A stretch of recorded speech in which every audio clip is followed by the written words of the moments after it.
All right. Well, hi, everyone, and welcome to the latest webinar in our Wellness Webinar series. We're delighted to have you join us for today's topic, Empowering Teens, Understanding the Role of Need Satisfaction in Smartphone and Social Media Use, presented by Dr. Natasha Parent, who's here with us today. My name is Mackenzie, and I'm the coordinator of programs and partnerships with Strong Minds, Strong Kids Psychology Canada.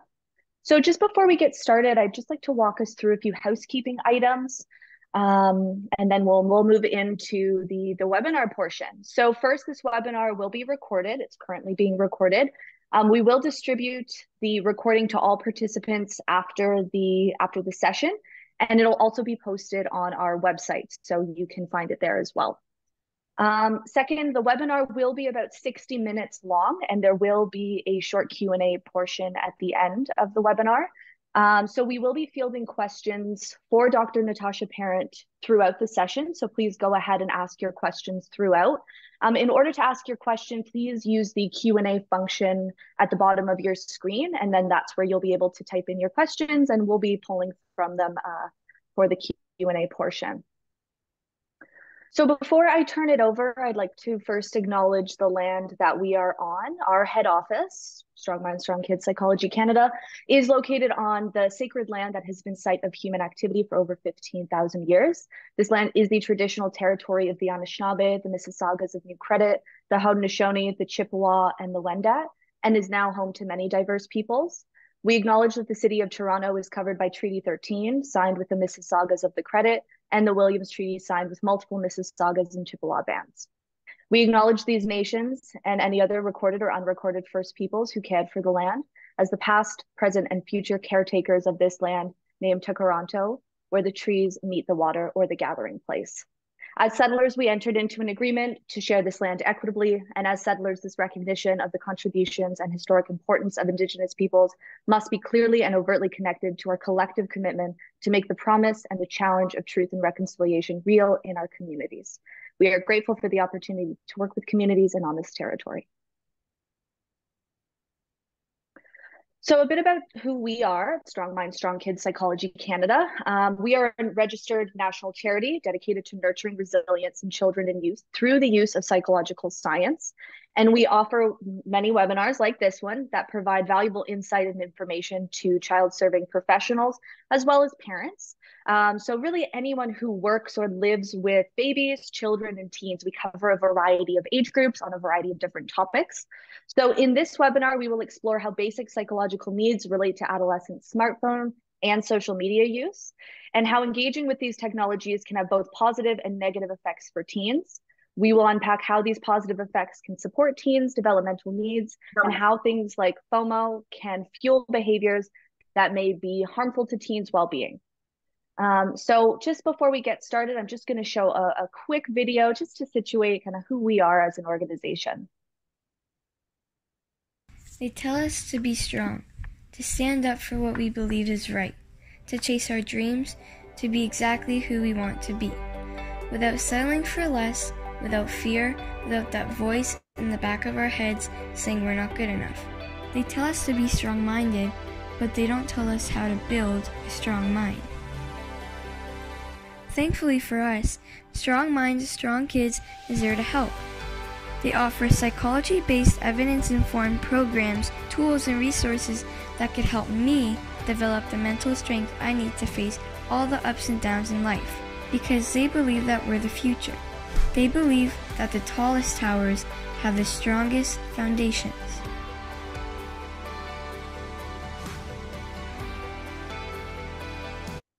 They tell So this year's particularly exciting for us because it's our 50th anniversary, and 50th anniversaries are always exciting. So to learn more about us and our upcoming 50th celebration, please head to our website at strongmindstrongkids.org and follow us on social media to keep updated. So now I'd like to introduce you to our speaker for today's webinar, Dr. Natasha Parent. She is an evaluation lead at BC Emergency Health Services and adjunct professor at the University of British Columbia. Her research broadly examines contextual factors relating to health and well-being across adolescent and early adulthood. For her dissertation, Dr. Parent investigated teens' motivations for using technology within a positive development framework. She's well published in this area and is regularly invited to present on the topic of youth and technology. So now I will pass it over to her. Welcome. Thank you so much. I'm just gonna share my screen here to get us situated. But as I do so, sorry, I'd like to just acknowledge with gratitude that I'm joining today from the traditional ancestry and unceded territory of the Squamish, Tsleil-Waututh, and Musqueam peoples in what is colonially known as Canada's West Coast or Vancouver in British Columbia. So I'd like to start off today by asking you to take a moment to reflect on a time that you felt socially excluded or left out. So for most of us, it's pretty easy to remember a time that we felt left out. Because as human beings, we're social beings, and we have a fundamental and intrinsic need to belong and feel connected to others. So when something threatens that feeling, it's usually pretty memorable and upsetting. So this need for human connection is fundamental and intrinsic. So this means that it's both present from birth and actually essential to our survival. And in fact, researchers and theorists have equated that our need for connection with others is as important and essential to our survival as other needs like our need for food and for water. And in support of this, extensive psychological and medical research dating back to the 1960s has shown that people who are better integrated in social networks and satisfied in their connections with others have better psychological and mental health, as well as physical health, and tend to actually live longer. Other research has shown that feeling connected to others can actually decrease the toll of stress on physical and emotional health, meaning that when we feel connected to others, it's actually easier for our bodies and our minds to deal with stress.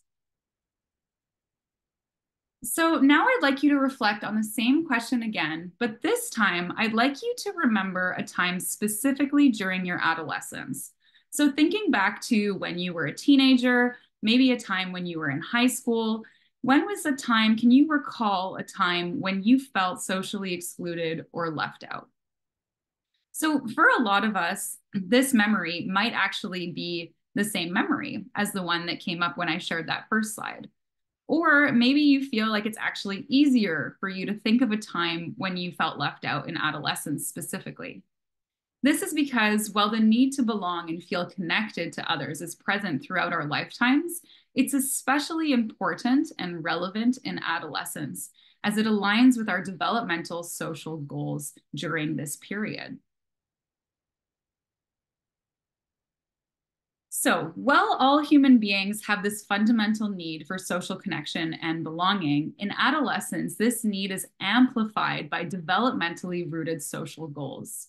What this actually means is that in adolescence, our basic human need for social connection coincides with developmental needs to feel accepted and connected with peers.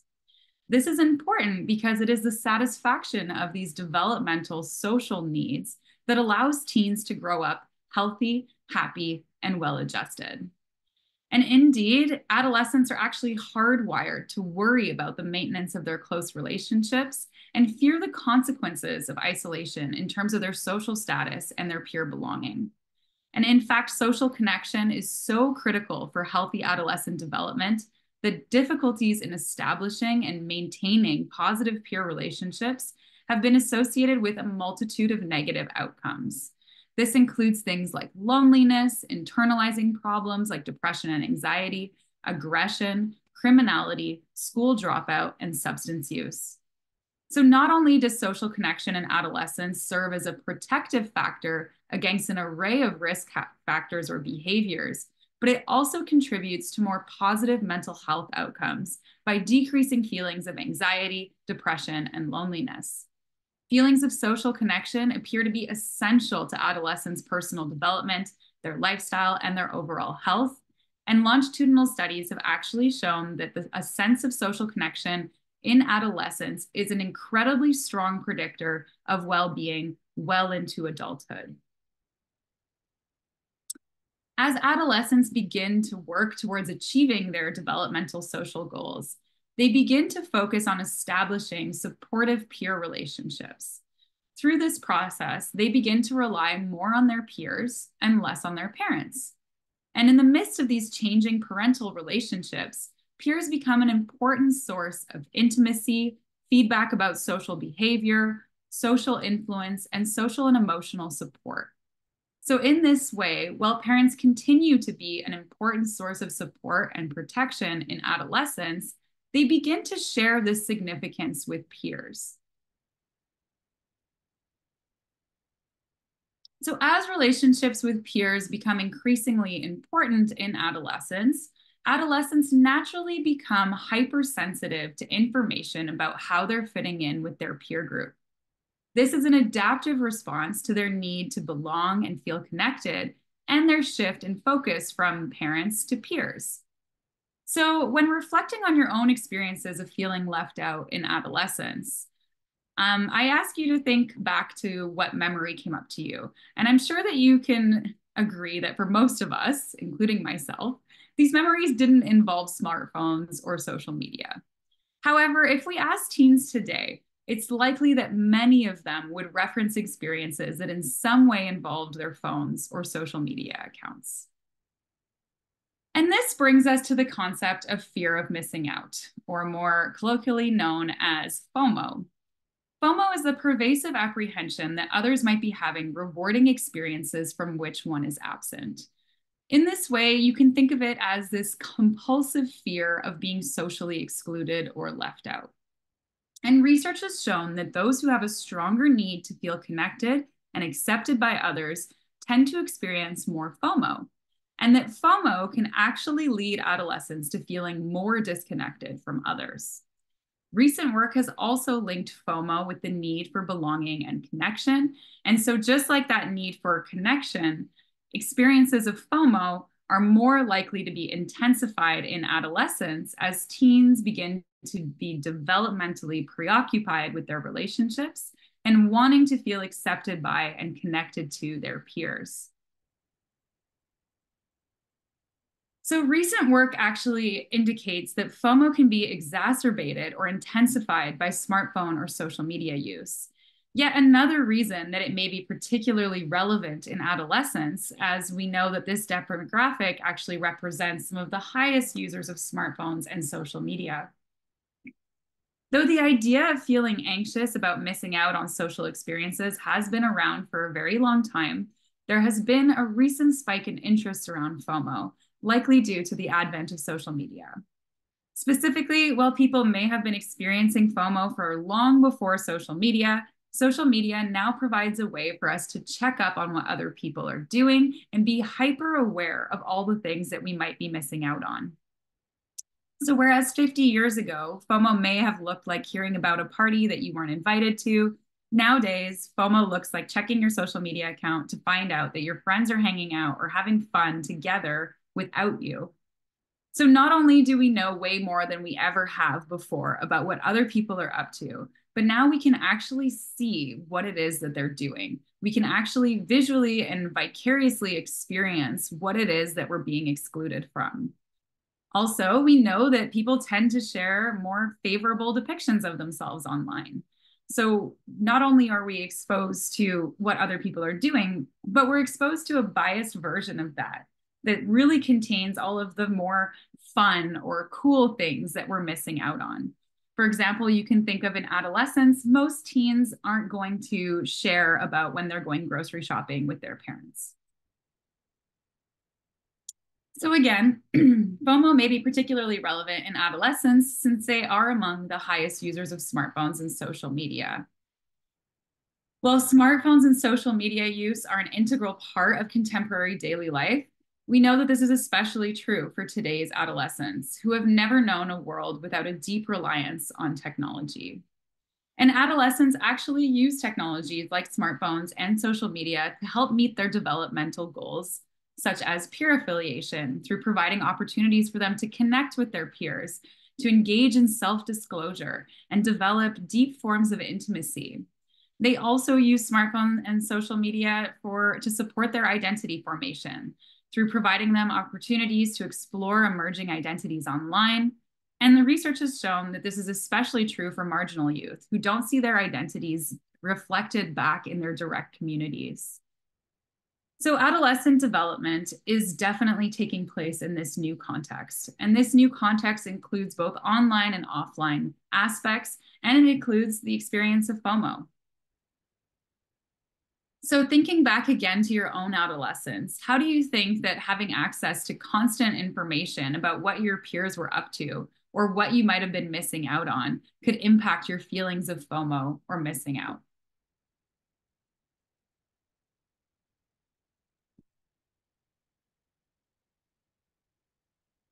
So as I'm sure you would all agree at this point, and possibly before you joined us today, contemporarily, social media provides an incredibly important context for adolescent development. As youth continue to spend an increasing amount of time online, many of the key developmental tasks of adolescence are increasingly taking place in these online environments. And alongside the widespread use of social media among adolescents has emerged this increasing concern about the potential negative impacts of social media. Specifically, there's been a lot of concern around how social media and smartphone use can impact youth's mental health and their well-being. And in fact, recent research has found an association between the amount of time that youth are spending online, including the amount of time that they're engaging with social media, and negative outcomes in terms of their mental health and well-being. However, little is known about the causality of these associations or the underlying mechanisms that might be contributing to them. Screen time and mental health has been a hot topic in recent research, and many studies have found this link.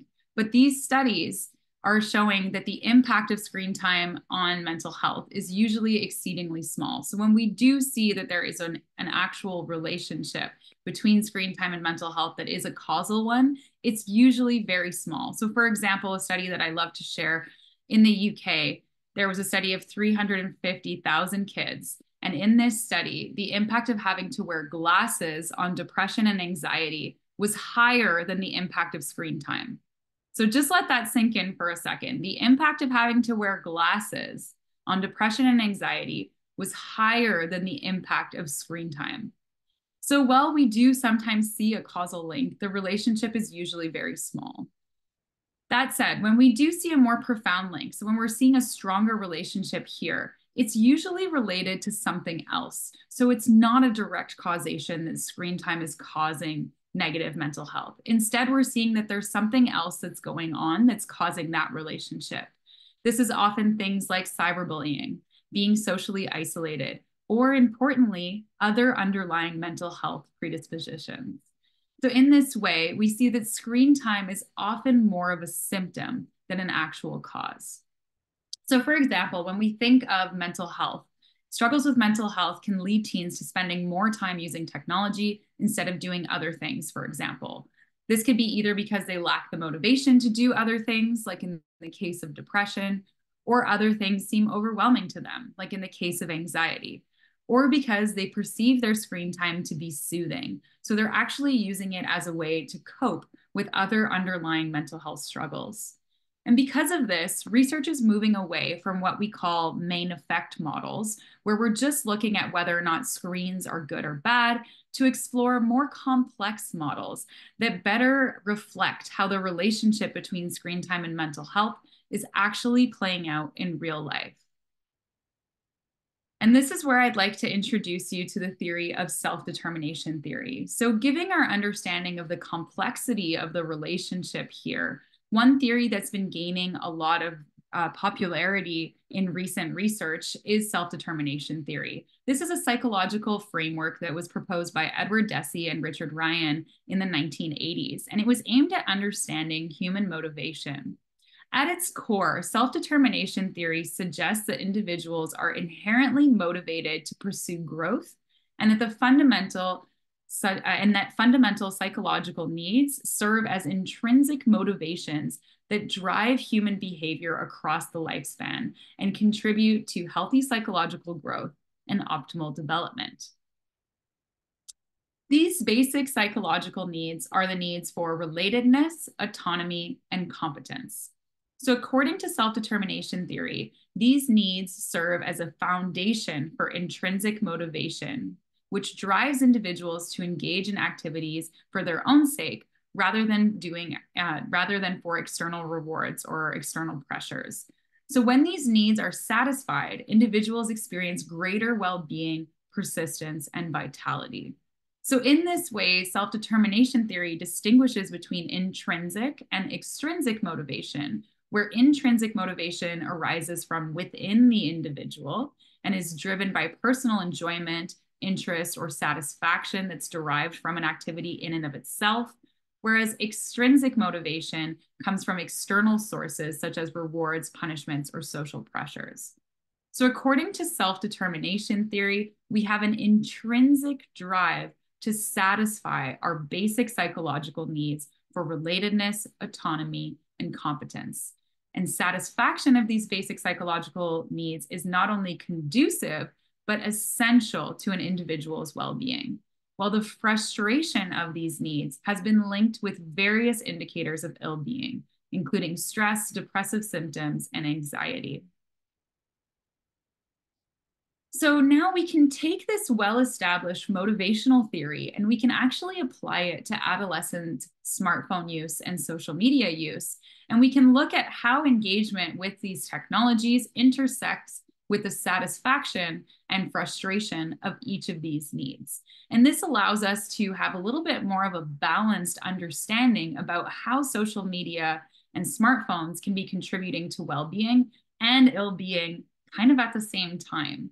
So I'm going to go through each of the needs now and map on how different aspects of smartphone and social media use can either satisfy or frustrate these needs. So the first need is relatedness. Relatedness is conceptualized as the need for a sense of connectedness with others, which is characterized by a need for belonging, closeness, and intimacy. So relatedness is closely connected to that need for connection that I started off this presentation with. In adolescence, relatedness aligns closely with that developmental need to feel accepted and popular among peers and to fit in. In terms of adolescent social media engagement, youth might be turning to social media to satisfy their need for relatedness by providing them with opportunities to feel more connected to others and foster intimacy and friendship. And indeed, recent work has indicated that the desire to feel more connected to others is one of the key drivers of adolescent social media use.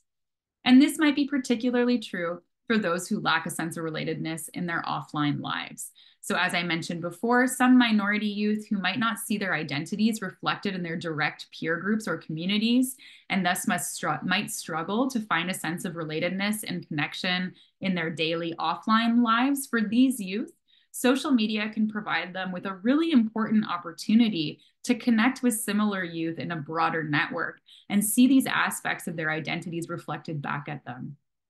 That said, social media can also contribute to relatedness need frustration through experiences of things like FOMO. So according to notions of FOMO, while youth may turn to social media to satisfy their need for relatedness, these attempts can actually lead them to feeling more isolated or excluded as they're bombarded with information about all of the events that they might be missing out on. The next basic psychological need is autonomy. Autonomy is the need to act authentically in a manner that's consistent with one's true self and to engage in activities volitionally because one freely chooses to, not because they feel that they should or they must. So not because of social pressures, because of norms, or not because they want to look good, but actually because they freely choose to engage in that activity. In adolescence, the need for autonomy reflects the need to act free from the constraints of one's childhood dependence on others. When we think of how autonomy needs satisfaction and frustration relates to social media or smartphone engagement, it's possible that adolescents are turning to social media as a means of satisfying their need for autonomy through opportunities to experience a sense of agency, choice, and control in their self-presentation, in their content sharing, and choice as well of how they choose to connect with others, with whom they choose to connect, how they choose to connect with them, when they choose to connect with them, as well as control and choice over what they read online, what they're engaging with online, listening to, watching. And so using social media to satisfy the need for autonomy may be a particularly strong motivation for youth who feel that their offline lives are limited and controlled, maybe by parents, teachers, structured activities, and so on. So it's possible for youth who feel that they have a very controlled life online, use social media as an opportunity to experience that sense of agency and control, since when they're online, they have more freedom and choice over what it is they're engaging with. Further, the asynchronous nature of social media provides adolescents with the opportunity to carefully curate and construct their self-presentations and choose their target audiences. So in this way, social media affords youth with a sense of agency and control over which aspects of their emerging identities they wish to share and with whom. So for example, recent work has found that many teens actually have multiple social media profiles that are intended for different audiences. So for example, they might have an account that's for parents and one that's for friends. So despite these opportunities for social media to contribute to youth's autonomy need satisfaction, recent work has indicated that many adolescents use social media due to external pressures. So seeing as according to self-determination theory, external drivers threaten intrinsic motivation, these pressures are likely undermining youth's autonomy need satisfaction. So for example, social pressures on social media to present oneself in a certain way, such as to only post pretty pictures or share good news, or the pressure to be constantly available and responsive to friends, answering messages right away. These things can actually frustrate youth's needs for autonomy, since they're external pressures that are motivating them to use these technologies. Similarly, addictive features of social media, such as likes and notifications, can also act as extrinsic motivators for adolescents to engage with technology, and this can also undermine their autonomy need satisfaction. The last basic psychological need is the need for competence. And competence is the psychological need to have a personal impact on the environment, the self, and others, and to achieve valued outcomes. In terms of social media engagement, social media not only provides a context in which adolescents can exhibit their developing identities, but it also provides a context in which they can get feedback that may alter their own self-perceptions.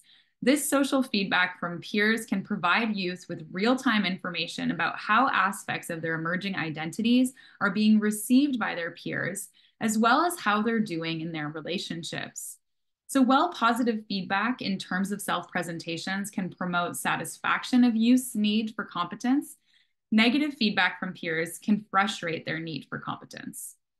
Social media also provides a heightened arena for social comparison with others. Developmentally, this is a very typical behavior in adolescence, as it provides youth with information about how they're doing relative to their peers. However, seeing as people tend to present embellished versions of themselves online, these social comparisons are often much harsher than warranted. And this can lead to adolescents' need for competence being frustrated as they perceive themselves to be consistently inferior to their peers. Another way that social media can contribute to youth satisfaction of their need for competence is through satisfaction of their needs for relatedness and/or autonomy. So when youth feel that they have succeeded in satisfying these other basic psychological needs, it can actually lead them to feeling satisfied in their need for competence, and vice versa. So for my PhD research, I wanted to see how this was actually playing out for teens in British Columbia. So I asked high school students to self-report their smartphone use, their FOMO, their parent and peer attachment, their online and overall basic psychological needs, and including their satisfaction and frustration of these needs. And I did this using an online questionnaire that was completed on their personal devices during class time.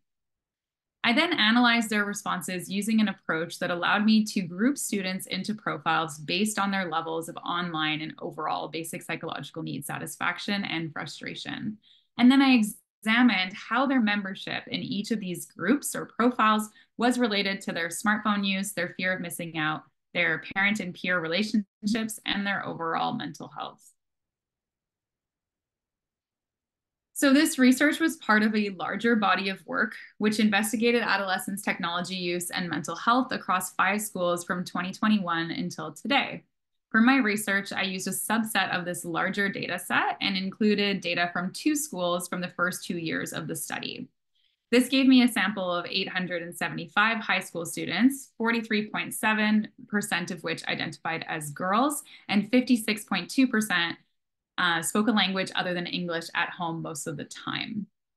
As you can see from this pie chart, the sample was quite diverse in terms of ethnicity, with 37% identifying as South Asian, 22% identifying as Southeast Asian, and 21% identifying as East Asian. And this reflects the ethnicity demographics of the Lower Mainland of British Columbia, where the data was collected.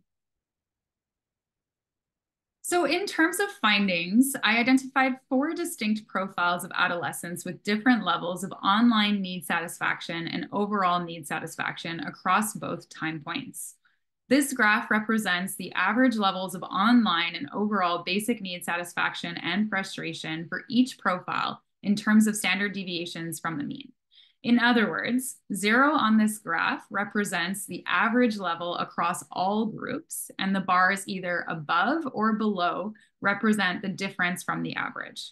So the first 3 bars represent online need satisfaction, the second 3 bars represent overall need satisfaction, and the last 3 bars represent overall need frustration.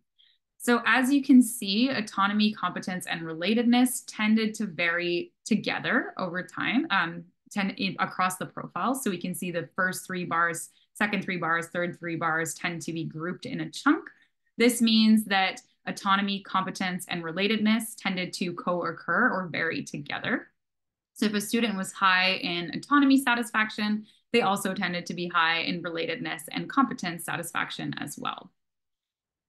So teens in this first group, which was labeled the unsatisfied and frustrated group, had below average levels of online and overall need satisfaction, which were accompanied by above average levels of need frustration. And since we know that need satisfaction is associated with positive outcomes and need frustration is associated with negative outcomes, we can call this our least well-adjusted group. And this represented 31.4% of the sample. The second group contained 14.1% of the sample, and teens in this group had above average levels of online and overall need satisfaction and need frustration. So they were labeled the satisfied and frustrated group. The third group contained 29.4% of the sample and had above average levels of online need satisfaction and frustration, but below average levels of overall need satisfaction. And this group was labeled the online satisfied and frustrated group. The last group had the highest levels of overall need satisfaction, accompanied by below average levels of online need satisfaction, and importantly, the only group to have below average levels of overall need frustration. This group contained 25.2% of the sample, and given what we know about the links between need satisfaction and well-being, this is by far our most well-adjusted group, given those really low levels of need frustration. So overall, I know this is a lot of information, but an important theme to take away is when we look across the groups, we can see that online and overall need satisfaction operated as different constructs. What this means is that you can be satisfied online, but not overall, and vice versa. Also, we see that every time that there's above average levels of online need satisfaction, there's also above average levels of need frustration. So this suggests that there's something about online environments that both satisfies and frustrates basic psychological needs. So I looked at what predicted teens' membership in these different profiles. And so first of all, here I'm presenting some of the main findings in terms of their smartphone use. So what I found was having higher smartphone use was associated with more online need satisfaction. This suggests that online environments were contributing to need satisfaction in an important way. Also, very importantly, there were no differences in terms of smartphone use for those who were in that most well-adjusted profile and those who were in the other profiles. This is really important because it suggests that smartphone use was not actually a risk factor for teens in this study. But actually, it seemed that some level of habitual use of smartphones was just a normative feature of adolescents' daily lives. So even those in the most well-adjusted profile or group were using their phones just as much as those in the other groups. And since I looked at this data longitudinally or over time, I was actually able to see that smartphone use played an adaptive role in contributing to adolescents' need satisfaction over time. So what I mean by this is that smartphone use predicted adolescents moving from the least well-adjusted profile to profiles with more need satisfaction over time. So this suggests that smartphone use was actually playing an important role in helping adolescents overcome deficits in their need satisfaction over time. That said, habitual smartphone engagement was associated with profiles that had higher levels of need levels of need satisfaction, as I said, but these profiles also featured above average levels of need frustration. So this illustrates the complexity of the relationship between smartphone engagement and well-being in adolescence, basically suggesting that there still is some sort of link between smartphone use and frustration of basic psychological needs. For example, we talked before about how smartphones might lead to autonomy need frustration due to addictive features of the technologies, which can feel controlling. So this might be one mechanism that's explaining that relationship. So what does this mean for how we think about teens' smartphone use? I think an important takeaway here is that we need to not focus so much on the amount of time that teens are spending online per se, since it doesn't seem that the amount of time per se is actually different across the different profiles. So it's not actually a risk factor for worse outcomes. We also can see that smartphone use can be adaptive and provide an important avenue for need satisfaction over time. So it's important to remember that for some teens using their smartphones, if they're already low in need satisfaction or they have a lot of frustrated needs, they might be using their phones to try to satisfy some of those needs. And this is actually working for some teens. I think one of the things we need to take away, though, since we still know that there's a relationship between smartphone use and need frustration, is that it's important for us to share tips and tricks with teens about how to manage their smartphone use in healthy ways so that they don't feel that they're being controlled by some of those addictive features, which can contribute to their need frustration. So in terms of other predictors of profile membership, I also looked at how teens' levels of FOMO related to their membership in the different profiles. And findings here showed that adolescents that were higher in FOMO were more likely to be in profiles with higher online need satisfaction and frustration. So this suggests that FOMO is not a deficit in relatedness need satisfaction, but rather that some degree of relatedness is required to experience FOMO.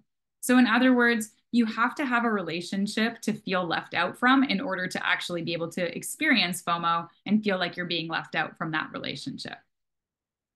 Also, FOMO was specifically associated with profiles that had higher online need satisfaction.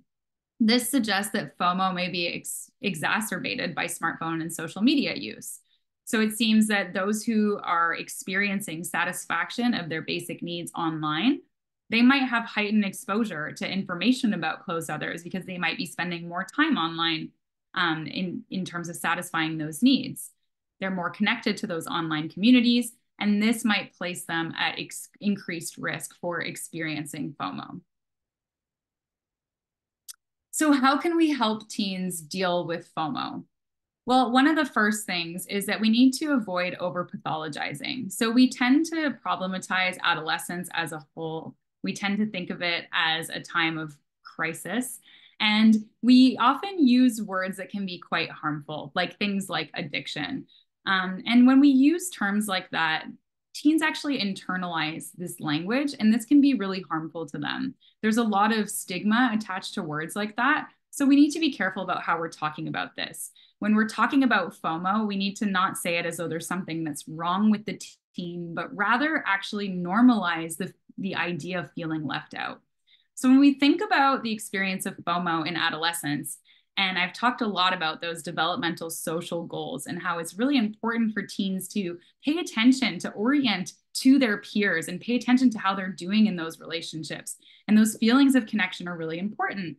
Well, when you think of it that way, having this fear of missing out is actually a normal developmental response, right? You would want teens to fear being excluded from their social groups because this means that they're orienting to their peers and they're paying attention. So we need to remember that when we're having conversations about it. And that brings me to the third point, which is we need to talk to adolescents about their relationships with smartphones and social media. So we need to talk to them about how engaging with these technologies is making them feel. Is it that spending time on different platforms and being exposed to certain types of information is making them feel left out? Well, maybe they need to recognize that and, come up with some strategies to mitigate some of those negative feelings. So I also looked at the role of parent and peer relationships in predicting adolescents' membership in these different profiles. And here I found that having healthy, secure relationships with parents and peers was associated with membership in the more well-adjusted groups. In this way, healthy relationships functioned as a protective factor. So what does this mean for teens' relationships? Well, first of all, having healthy parent and peer relationships is important to teens' need satisfaction and well-being. So we can see that actually these relationships are acting as a protective factor. So having strong positive relationships is leading teens to being more in groups that are more well-adjusted. This means that we should avoid taking away the smartphone because it might be an important tool for maintaining peers' relationships. We saw that smartphone use was associated with teens moving into more well-adjusted groups over time. This means that for a lot of teens, their smartphone might be the way that they're actually satisfying their online basic needs. It's also a way that they're maintaining relationships with their peers, and these relationships can be really important to their positive development and well-being. It also means that your relationship with your teen matters most.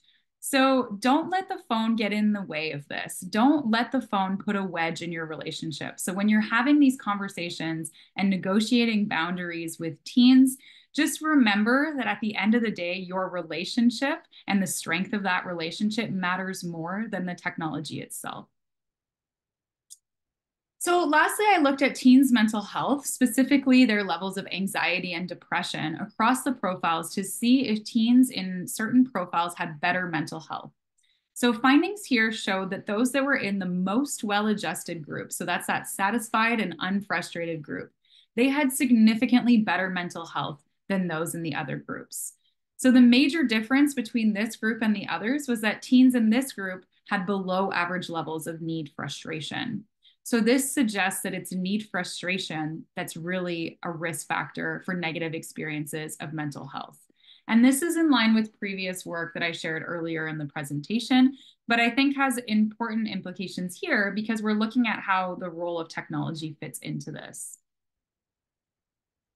So what does this mean for teens' mental health and well-being? Well, first of all, negative outcomes can result from frustrated basic psychological needs. So this is in line with previous findings. We know that need frustration could be a major risk factor for negative outcomes for adolescents. And my study found findings that were in line with this, showing that sure enough, those with more frustrated psychological needs experienced higher levels of anxiety and depression. We also know now that some characteristics of smartphones and social media can actually frustrate adolescents' basic psychological needs. And so this is an area where we might want to focus our attention. And so what we can do here is we can empower teens to recognize when smartphones are helping them. So when are their smartphones actually contributing to their need satisfaction, allowing them to experience those feelings of relatedness, autonomy, and competence, versus when are they potentially hurting? So when is their engagement with smartphones actually leading them to experience FOMO? When do they feel that they're being controlled by addictive features? Or when do they feel like it's actually having a negative effect on their self-presentation or self-esteem? So here's just a summary of some of the key findings from my PhD research for us to take away. So we know that smartphone and social media use can both satisfy and frustrate teens' basic psychological needs. We also see that FOMO is fueled by smartphone and social media use and has been linked with negative outcomes. And parent and peer relationships act as protective factors. So when we go back to the basics here, the quality of our relationships and the strength of those relationships are still really important when we think about teens' relationships with technology. We also know that need frustration is associated with worse mental health. So need frustration is an avenue where we might want to focus more of our attention. So taking all of these findings together, my message for you today is that we need to empower teens in their relationships with their technologies so that they can reap the benefits while minimizing the potential harms. So supporting teens with their smartphone and social media use requires a balanced approach that both acknowledges the benefits and the challenges of these technologies. So here are a few tips for how to approach this with the teens in your life. First of all, have an open communication. So foster open and non-judgmental communication with teens about their smartphone and social media usage. Encourage them to share their experiences, their concerns, and their interests related to these different platforms. Second is to set clear boundaries. So remembering that these should be developmentally appropriate. So depending on the age of your teen, they're going to need a different level of boundary and support. So establish clear guidelines and boundaries around smartphone and social media use that are appropriate for your teen in their specific age, as well as the context of your home environment. These can include things like designated screen-free times if that's something that works for your household. So for example, you might not use smartphones or social media during meals or before bedtime, and make sure that you're collaboratively involving teens in setting these boundaries to promote their sense of autonomy and competence. We also want to encourage balance. So encourage teens to engage in a balanced lifestyle that includes offline activities such as hobbies, exercise, and spending time with family and friends. Emphasize the importance of moderation and mindful use of smartphones and social media. And potentially most importantly, be a positive role model. So practice what you preach, if you will. Make sure that you're actually modeling the healthy smartphone and social media habits that you want your teens to engage with. So show teens how to use their technologies responsibly, respectfully, and in moderation, and be open about your own struggles with your relationship with technology. So we all have relationships with our technologies that we feel certain ways about. So be open about that yourself with your teens and share your own tips and struggles. Promote critical thinking. So also teach teens to think critically about their relationships with their smartphones and social media. You can do this through sharing your own struggles and tips. And you want to help support them to develop an awareness of the potential impact of their smartphone use or social media use on their mental health and their self-esteem. So encourage them to reflect on their own relationships with their technologies and to think critically about their own experiences. And don't forget to support their emotional well-being. So share and model healthy coping strategies, such as taking breaks from social media when it's needed and sharing openly about your own experiences. And don't forget to be compassionate in how you talk about these things. So again, I'm a huge advocate for avoiding terms like addicted and addiction. I think that those terms are really heavily stigmatized and can be really harmful if you say something to your teen like, oh my gosh, you're so addicted to your phone. I think that that language can be really harmful as they internalize it and begin to think that something's wrong with them for a behavior that's actually very normal for them at that age, as well as, I mean, most individuals across development at this day and age. So overall, by fostering open communication, setting clear boundaries, promoting balance, and supporting teens' emotional well-being, you can help teens navigate the complexities of smartphone and social media use in healthy and responsible ways. Thank you. Thank you so much, Dr. Parent. That was amazing. And just before we move into the Q&A portion of the webinar, on the topic of empowering teens, I'd just like to share a little bit of information about our evidence-informed stress lessons program. So this is designed to support youth in grades 7 to 12. So the program is grounded in psychological science and offers a comprehensive array of lessons, strategies, resources designed to empower youth to discover and implement stress management strategies, develop effective coping skills, and really at its core to nurture emotional resilience. So the program itself is tailored for educators, social service workers. It can be used by parents and caregivers as well. And it really guides you in creating teachable moments to help young people thrive in a stressed out world. So webinar participants can download either our grades 7 to 9 guidebook or our grades 9 to 12 guidebook with a 10% off using the coupon codes on the screen. And if you were interested in learning how to implement this program from a stress management expert, we do have a training, an open call training where you can register. It's 2.5 hours online. And the next training is April 19th. And information can be found on our website. And I'll also include all of this information in a follow-up email as well. And I know we've had some questions coming in the chat, questions coming in the Q&A. You will all be sent a recording of this webinar, so you'll have this information. You'll also have access to the slides as well. So now we'll move into the Q&A portion. I see some people have been adding their questions, which is amazing.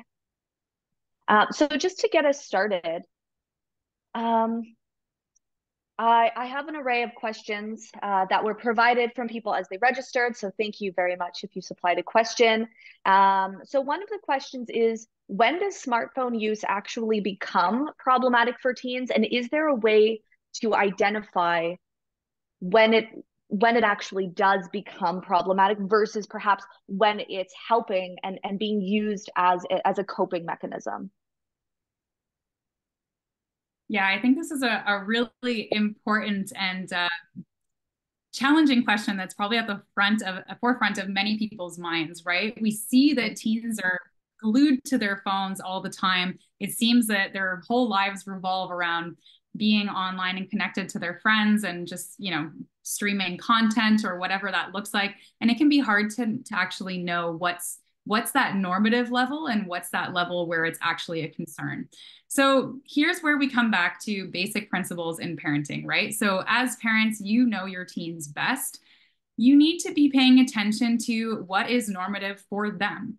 We need to be paying attention to their levels of overall well-being, their behaviors in the home. So adolescence is a turbulent time for a lot of teens as is. They begin sleeping longer, they might reclude from you naturally, but you'll know if all of a sudden this kind of like deep, changes in behavior reaches a level that seems abnormal for your teen.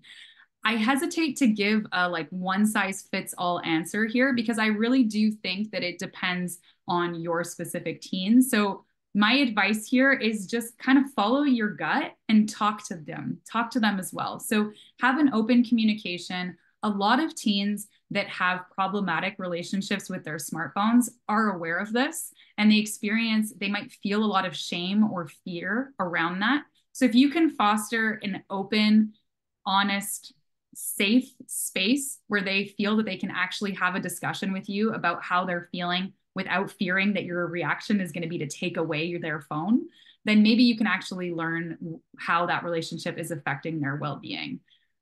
So basically look for the telltale signs that something's wrong. Think of it similarly as if you were asking the question, is my teen suffering from depression? How would you know if that's the case? So you would look for those signs of something very different happening in the way that they act in the home and in their relationship with you and their relationship with others, and pay attention to those signs. But overall, when we're talking about problematic use, one of those like key features that needs to be there is it needs to disrupt daily life. So it needs to be so disruptive that they're no longer able to engage in things that they were typically able to do before. Awesome. Thank you so much. And another question, This is more focused on the developing brain. So Stasia writes, do you have information about whether or not the youth brain is developing differently due to their online psychological needs? Hmm. That's a great question. Unfortunately, I would say that at this point, there hasn't been enough research into this specific area to be able to tell what the differences would be in terms of brain development.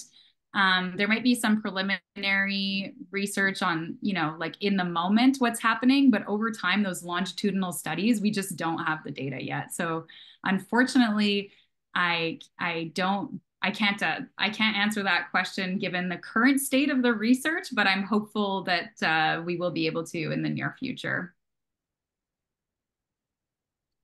Amazing. And you spoke a little bit about this, but we have a few questions talking about adverse responses and essentially to the way that apps are being designed to be addictive.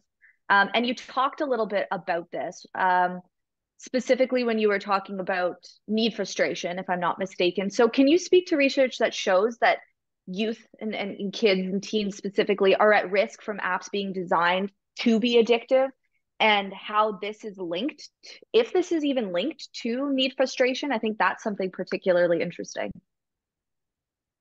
Yeah, definitely. So, I mean, unfortunately, we know that there are large companies that design apps and games for kids that employ psychologists for this exact reason. I actually know that self-determination theory, so the theory that I presented today, is often a theory that's actually used in game design. So, people who are designing games are trying to design games that will actually promote kids' satisfaction of the needs for relatedness, autonomy, and competence. Because if those needs are satisfied through the games, then that's going to increase engagement with those games. So that's maybe one of those more less harmful aspects of it, because there is need satisfaction that's happening through it. However, different technologies with notifications and whatnot, they're definitely being designed with addictive features in mind to increase that habitual use. So those habit checking behaviors. There's definitely a potential for this to threaten adolescents' autonomy needs satisfaction because they do not feel in control over that usage because those addictive features are actually driving their engagement. So it's tricky because I think there's a lot of reasons that teens are engaging with their devices. And I mean, I think self-determination theory provides a really nice framework within which to look at how there's some of those more positive reasons that they're engaging with it and how it can be a good thing for them. But then there's also these other features within them that can be more harmful. So I think that what we need to do as people who are in the lives of teens is really help provide them with the tools and skills that they need in order to be able to manage this, understanding that this is the world in which we live. I don't want to say that we can't do anything. I mean, I think it would be great if we had more control over, maybe not control, but more say in how these apps were designed in ways that were developmentally appropriate for children. That would be lovely. But if we don't, which is our current state, I think in a lot of ways, then we need to help teens learn to regulate their own use. We need to help empower them to recognize when things are feeling good for them and when they're feeling bad. And I mean, when you think about these are skills that they need to develop because eventually they're moving on to adulthood. And in adulthood, if we had safer versions of these apps or apps that were more appropriate developmentally for them, they would eventually come on to the world, the wild west that is adulthood, I guess. And so they would need those skills and those tools in their toolkit anyways. So yeah, I think we need to think about helping support teens' development in these ways like we would in any other context. Amazing. Thank you. Thank you so much. I know there are a few more questions, but just for the sake of time, it's almost 1 o'clock and I want to be respectful of everyone's time here. So if you do have any questions that are, really hard-hitting questions that you would really love Dr. Natasha Parent to answer, you're welcome to send them to myself and then I can pass them along. But that is the end of the webinar. Dr. Natasha Parent, I wanted to thank you so much for sharing your expertise and being here. I know we spoke at the beginning of the webinar. I was telling Dr. Parent how excited I was for this presentation. And I think everyone all of those who listened in also seemed to really enjoy it. So thank you very much for being here. Thank you to those in the audience. Everyone, you will be sent a follow-up email, which will include the recording, the slides, and then some additional resources as well. And then I'm also going to pop a survey in the chat if you don't mind answering that. It shouldn't take you more than 3 minutes. But thank you so much for being here and enjoy the rest of your day. Thank you.